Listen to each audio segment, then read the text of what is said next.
Dear students, आज हम बात करेंगे लैंग्वेज पॉलिसी के बारे में।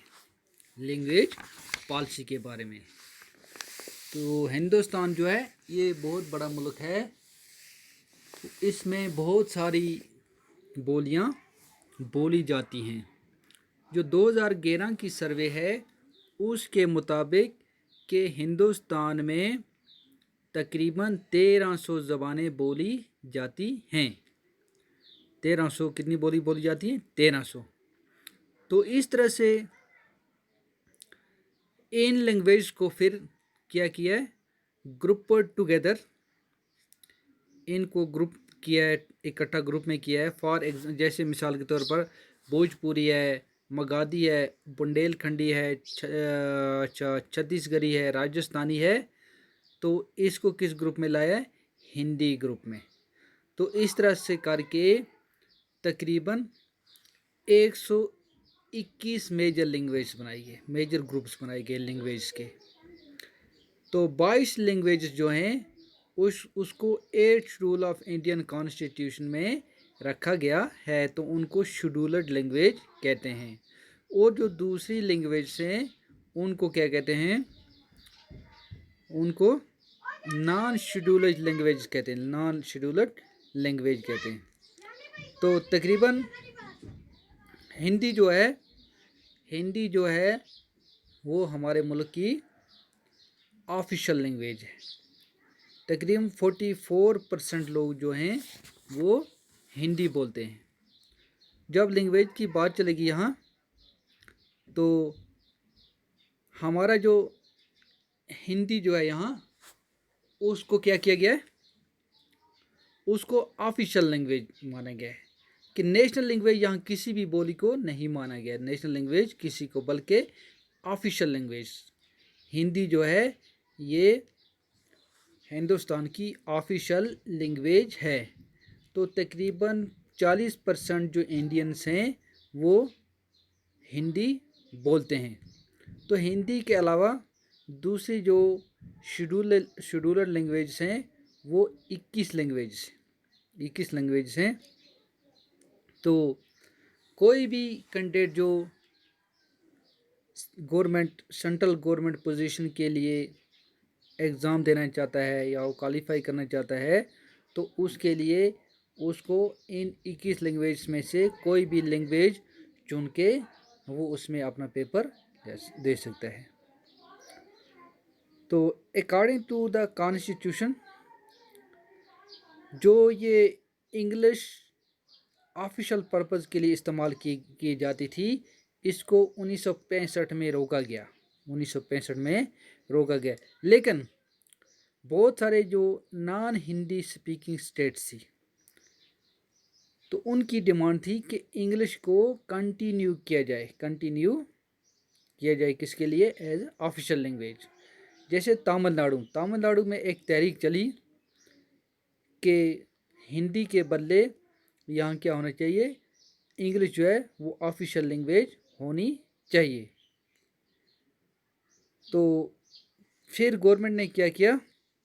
जो गवर्नमेंट थी तो उसने कहा चलो हिंदी भी, इंग्लिश भी का भी इस्तेमाल ऑफिशियल लैंग्वेज होगा, लेकिन हिंदी भी आप साथ साथ रखो। तो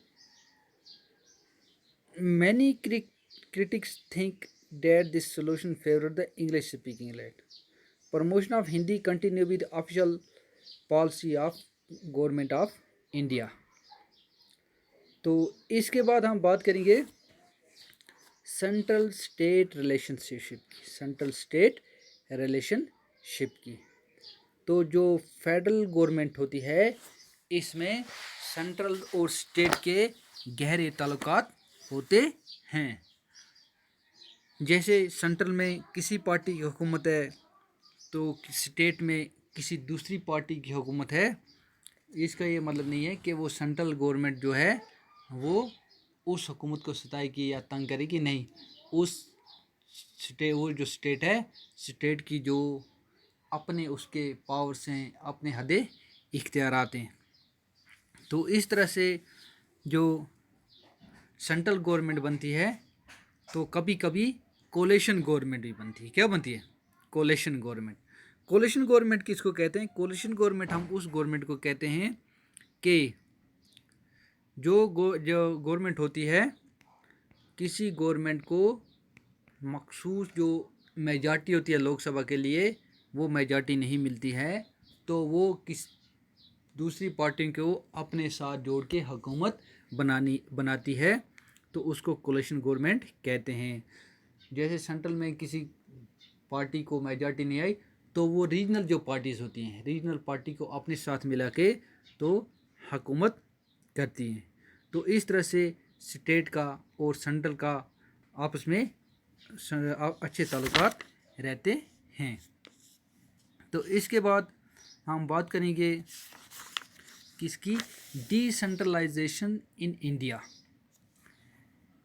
जब हम इंडिया की बात करेंगे तो हिंदुस्तान जो है ये एक बहुत बड़ा मुल्क है, बहुत बड़ा मुल्क है। जैसे हम अगर उत्तर प्रदेश की बात करें तो उत्तर प्रदेश जो है ये रशिया से बड़ा है।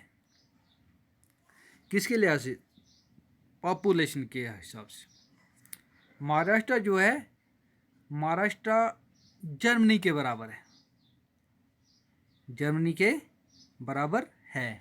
तो इस तरह से हिंदुस्तान जो है ये बहुत बड़ा मुल्क है, इसमें बहुत सारी डाइवर्सिटीज़ रहती हैं। तो पहले हम बात करते थे कि पहले यहाँ 2 टायर ऑफ गवर्नमेंट, हमारे मुल्क में 2 टायर ऑफ गवर्नमेंट, एक थी सेंट्रल गवर्नमेंट और दूसरी है, एक है सेंट्रल गवर्नमेंट और दूसरी है state government, central government and state government. अच्छा, federal power sharing needs another tier of government. तो फिर ये महसूस किया गया कि यहाँ एक और किस्म की गवर्नमेंट होती है।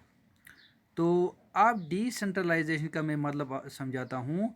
This is the rational for, अच्छा, डिसेंट्रलाइजेशन का मतलब ये है कि गवर्नमेंट को, जो ये गवर्नमेंट होती है, ये कहाँ पहुँचानी है? लोगों की दहलीज पर, लोगों की। When power is taken away from central and state government and given to local government, it is called decentralisation. Decentralisation का मतलब सिंपल में ये समझ लो कि गवर्नमेंट समिट लोगों के मतलब ये घर घर, जैसे सेंट्रल गवर्नमेंट है तो जो प्राइम मिनिस्टर होता है वो हर घर में नहीं जा सकता, हर गांव में नहीं जा सकता है, हर डिस्ट्रिक्ट में नहीं जा सकता। इस तरह चीफ मिनिस्टर होता है वो गांव गांव में नहीं जा सकते। इसलिए अब एक और गवर्नमेंट इन्होंने शुरू की, उसका नाम रखा क्या? Local government. क्या रखा? Local government. तो हमारी बात चल रही थी डिसेंट्रलाइजेशन। डिसेंट्रलाइजेशन का मतलब यह है when power is taken away from central and state government and given to local government, it is called decentralization। तो ये जो पहले जब हमारा कॉन्स्टिट्यूशन था उसमें 2 किस्म की हुकूमतें थी, central government and state government. उसके बाद ये लोकल गवर्नमेंट की वकालत की गई कि यहाँ लोकल गवर्नमेंट होगी। लोकल गवर्नमेंट आपको पता ही है, लोकल गवर्नमेंट